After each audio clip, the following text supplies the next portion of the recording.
कर म्हणा.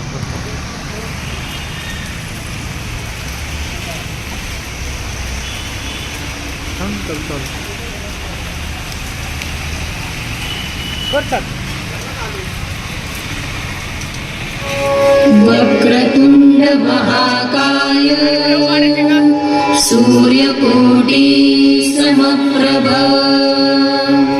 निर्विघ्नं कुरु मे देव सर्वकार्येषु सर्वदा सर्वकार्येषु सर्वदा सर्वकार्येषु सर्वदा.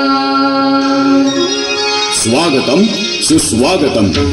अखिल विश्वाला मांगल्याचं वरदान देणारे मंगलमूर्ती श्री गणराय.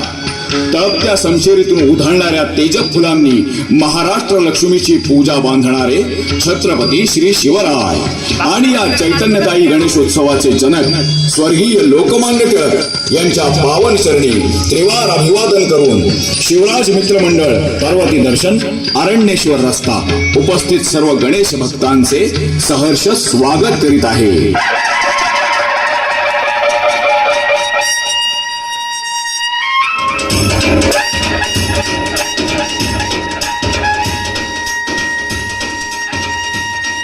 नेत्रसुखद रोषणाई आणि भव्य हलते देखावे याची उज्ज्वल परंपरा असलेल्या आपल्या मंडळाने या वर्षी सादर केलेला ऐतिहासिक देखावा शिवशाहीचा हाच शिरस्ता.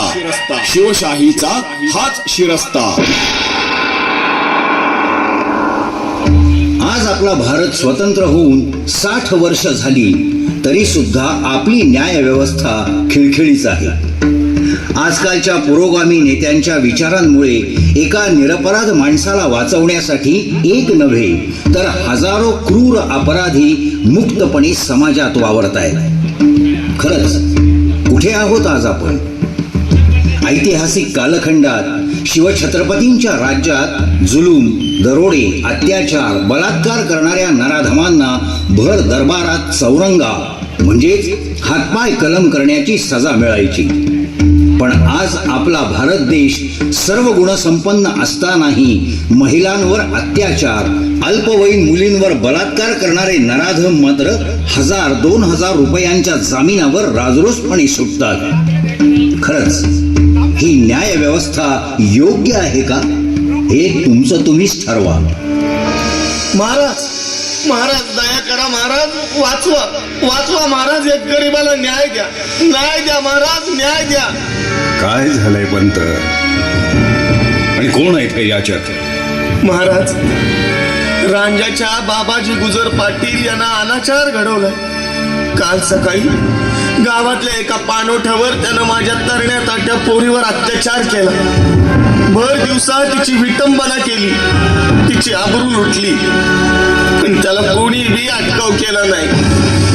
शेवटी मी तुमच्या पायाशी आलोय महाराज, न्याय द्या महाराज, न्याय द्या. ठीक आहे, ठीक आहे.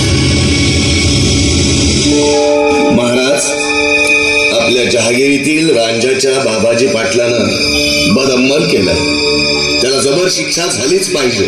पंत पंत आमच्या या भूमीत आमच्याच लोकांनी घरातल्या स्त्रियांवर अत्याचार करावेत, त्यांची विटंबना करावी, या गोष्टीची लाज वाटते. बाबाजी पाटलानं हे काय केलं?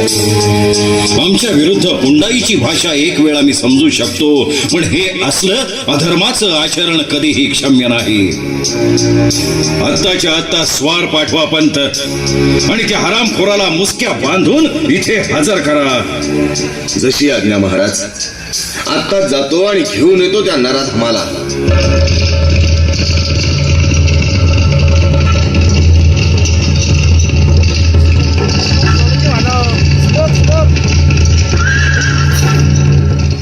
हे घ्या महाराज, हा माजलेला बोकड तुमच्या पायात टाकलाय. वा, मोठी मर्दमुखी गाजवलीत पाटील तुम्ही. मोठं धाडसाचं काम केलं तुम्ही.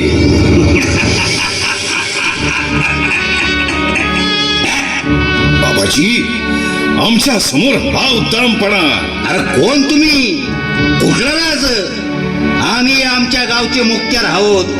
तिथं आम्ही करतो तो न्याय आहे. पाटील राजांसमोर ही पुंडाईची भाषा थांबवा. बाबाजी, तुमच्या या पुंडाईची आम्ही योग्य प्रकारे दखल घेऊ.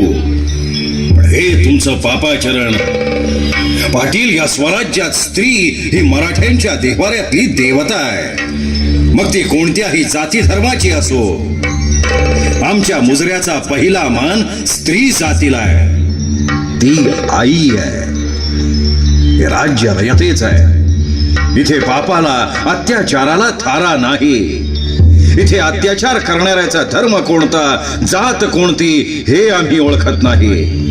त्याचं कृत्य अधर्मी एवढंच आम्ही जाणतो आणि त्याला योग्य शिक्षा करणं हे आमचं कर्तव्य समजतो आम्ही. पाटील, हे नीच कृत्य करताना तुला थोडा सुद्धा धाक वाटला नाही? अरे कोणाचा धाक?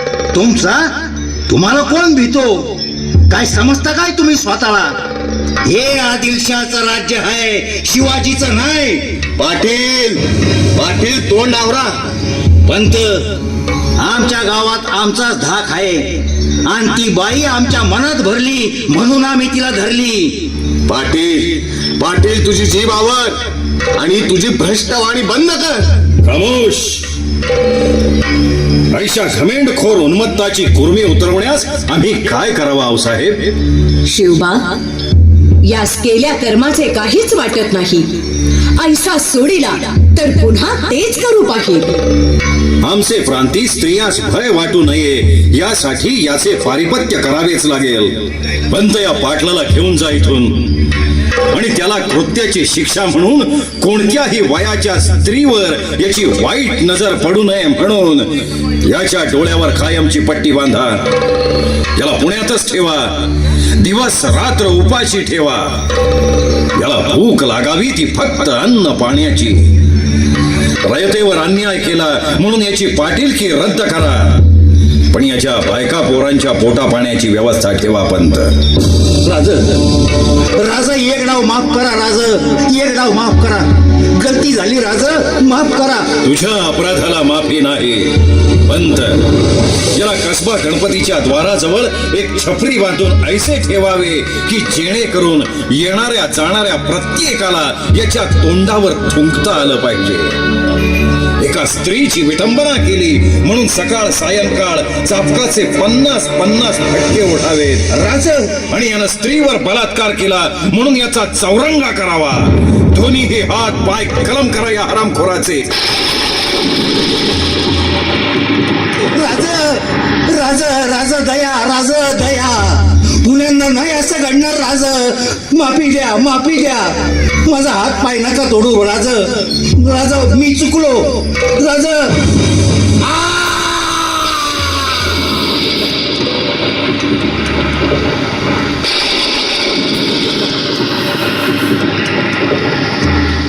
पाहिलं गणेश भक्त हो, असा होता छत्रपती शिवरायांचा न्याय. पण आजच्या या जगात रोज वर्तमानपत्र उघडलं तसंच टीव्हीवरच्या बातम्या चालू केल्या की स्त्रीवरच्या अत्याचाराची बातमी ही ठरलेलीच. मग ती स्त्री अल्पवयीन असो, शेतमजूर असो किंवा IT क्षेत्रातील स्त्री असो, तिच्यावर अत्याचार होतच असतो. छत्रपती शिवराय, झाशीची राणी लक्ष्मीबाई, क्रांतिज्योती सावित्रीबाई फुले, लोकमान्य बाळ गंगाधर टिळक, डॉक्टर बाबासाहेब आंबेडकर यांचे पाईक म्हणवणाऱ्या या आपल्या देशात कोणीतरी एखादा पोलीसच एखाद्या अबलेवर अत्याचार करतो, तर कुठे समाज भावनेचं शिक्षण देणारा शिक्षक अल्पवयीन विद्यार्थिनीवर अत्याचार करतो. पण आपण मात्र षंड. हे रोजच म्हणून आपण सोडून देतो, कारण आपल्या घरातलं त्या ठिकाणी कोणी नसतं म्हणूनच. गणेश भक्त हो, आता वेळ आली आहे आपल्यातला शिवरायांचा सैनिक जागा करण्याची. अशा घटनांकडे गांभीर्यानं बघण्याची, त्यावर विचार करण्याची. मंडळाचे अध्यक्ष योगेश भाऊ जुन्नरकर, उपाध्यक्ष निलेश काळे, कार्याध्यक्ष केतन कातुरे, सेक्रेटरी महेश लोहेरे, खजिनदार किशोर भोसले, अभिजित गरुड, हिशेब तपासनीस कपिल मोरे, केवल कुदळे, संकल्पना विजय रिठे, प्रशांत फाटक, संतोष भोसले, मंदार शिंदे, अनिल साळुंके आणि मंडळाचे सर्व लहान थोर क्रियाशील कार्यकर्ते. मंडळाचे आधारस्तंभ संदीप भाऊ शिंदे. ध्वनिमुद्रण Chandrashekhar Yelarpurkar. Rhythm recording studio, Shukrawar Peth, Pune. चलतचित्र देखाव्याचे मूर्तिकार चंद्रशेखर येलारपूरकर. Rhythm arts, Lonikal Bhor. मंडळ आलेल्या सर्व गणेश भक्तांचे, वर्गणीदारांचे आणि हितचिंतकांचे सदैव ऋणी राहील. धन्यवाद.